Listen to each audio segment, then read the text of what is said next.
Assalamualaikum warahmatullahi wabarakatuh. Selamat pagi ya saudara-saudara sekalian. Kita lanjutkan pembelajarannya masih di dalam fisika mengenai listrik statis.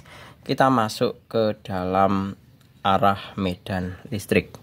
Nah, yang perlu kalian ketahui terlebih dahulu bahwa arah medan listrik itu tergantung dari muatan bendanya. Nah, maka kita bisa menentukan bahwa benda itu kan pastinya ada yang bermuatan positif dan ada yang bermuatan negatif. Nah, di dalam konteks yang pertama untuk benda bermuatan positif, maka arah medan listrik dia akan meninggalkan muatan tersebut. Jadi arahannya seperti ini. Karena meninggalkan ya.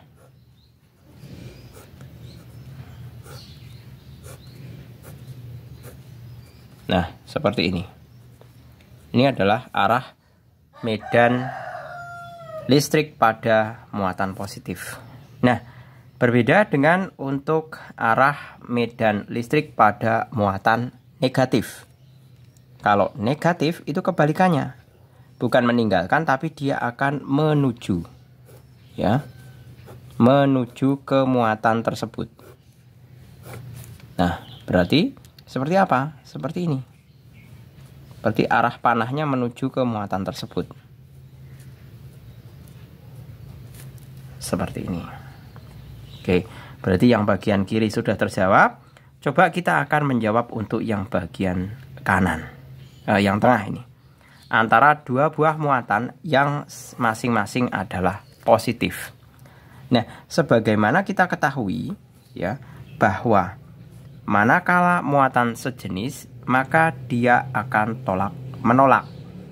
Nah, lantas bagaimana arah gayanya? Arah gayanya tentunya adalah seperti ini.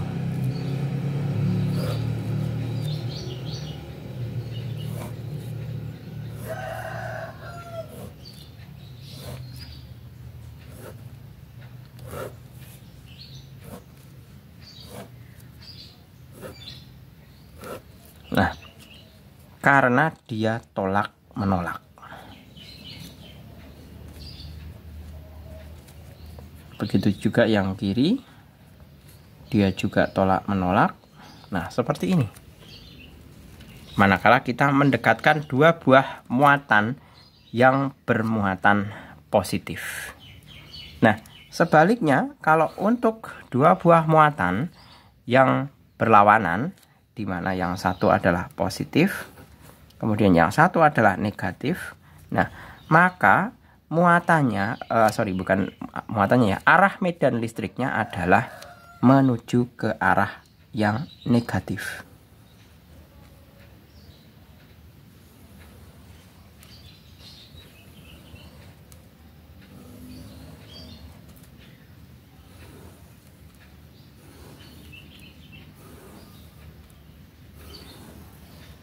Dan seterusnya. Jadi seperti ini arahnya, arah medan listriknya. Seperti itu. Ya, bisa diterima ya. Jadi konsep yang harus dipegang adalah bahwa arah medan listrik pada listrik statis itu adalah berarah dari muatan positif menuju ke muatan negatif. Jadi seperti ini. Ini yang dimaksud dengan arah medan listrik. Nah, untuk mengenai rumusan fisikanya, bahwa kuat medan listrik itu diperoleh dari gaya listrik dibagi permuatannya. Seperti ini. Nah, sebagaimana kita ketahui untuk F itu kan rumusannya adalah K dikalikan muatan kalikan muatan dibagi R kuadrat dibagi Q. Nah, ini Q, ada Q kan bisa hilang ini. Nah, bisa hilang kan? Berarti maka kita bisa menuliskan bahwa kuat medan itu adalah K dikalikan Q dibagi R kuadrat. Nah, ini adalah rumusan dari kuat medan listriknya. Seperti itu. Oke, coba kita bisa mencoba untuk latihan soalnya. Di sini ada soalnya ya. Yang pertama, suatu muatan uji dengan besar muatan positif 20 mikrocoulomb diletakkan pada suatu titik, kemudian diukur dengan elektrometer. Hasil pengukuran menunjukkan besar gayanya adalah 40 Newton ke arah timur. Nah, kita bisa mengerjakannya. Yang pertama, karena F-nya adalah ke arah timur, saya tulis yang diketahui ya. Q sama dengan 20 mikrocoulomb, kemudian F sama dengan 40 Newton ke arah timur. Ke arah timur itu berarti kan seperti ini, F. Nah, seperti ini. Nah, yang ditanyakan adalah arah dan medan listriknya. Maka medan listrik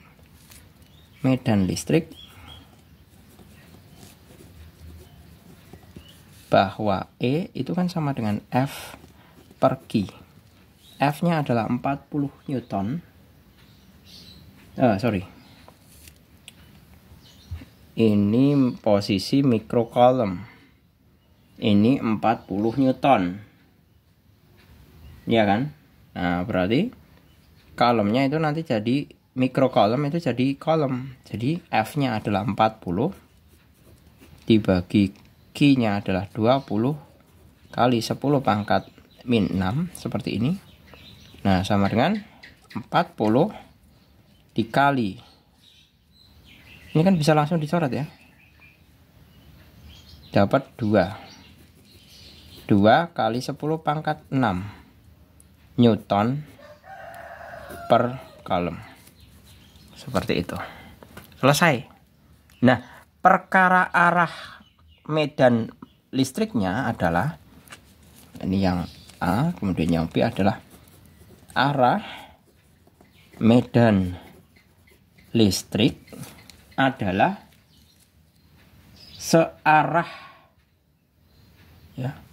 Sebentar, arah medan listrik searah dengan gaya listriknya. Searah dengan gaya listriknya. Seperti itu. Itu untuk yang nomor pertama. Selanjutnya untuk yang nomor kedua, perhatikan gambar dua muatan listrik di bawah ini. Jika muatan Q1 4 kali muatan Q2. Nah, berarti saya tuliskan ya di sini. Negatif ini Q1, positif ini adalah Q2.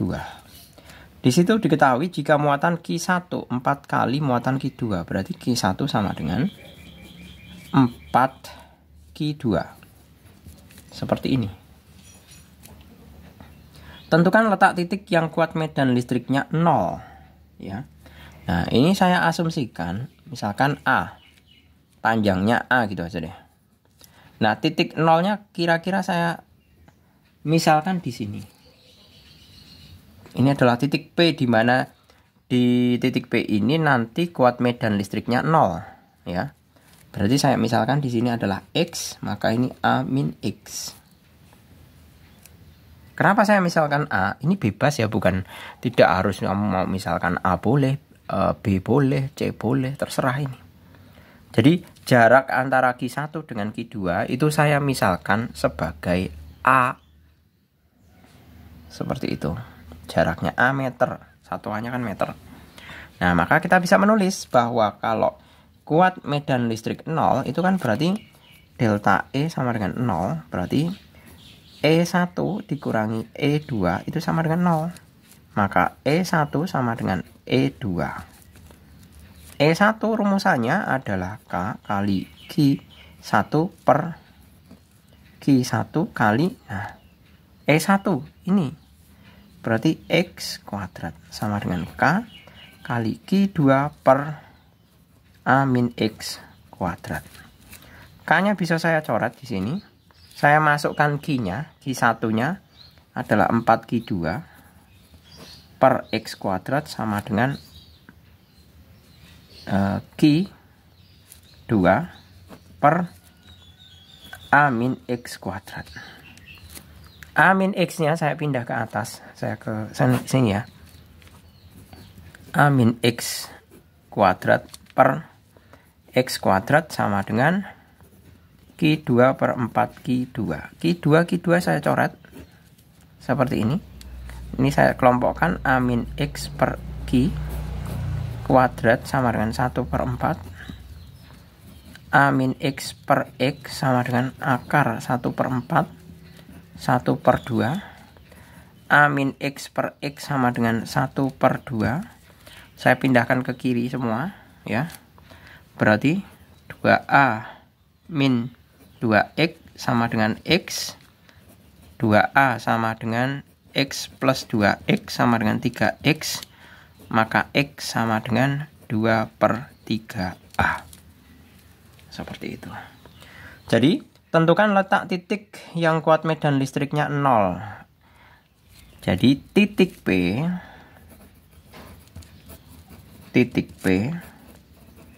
diletakkan 2/3A dari muatan Q1 atau 1/3A dari muatan Q2. Seperti itu. Jadi karena X-nya itu kan 2/3A. Nah, di sini kan 2/3A. Otomatis kalau A dikurangi 2/3A berapa? Kan 1/3A.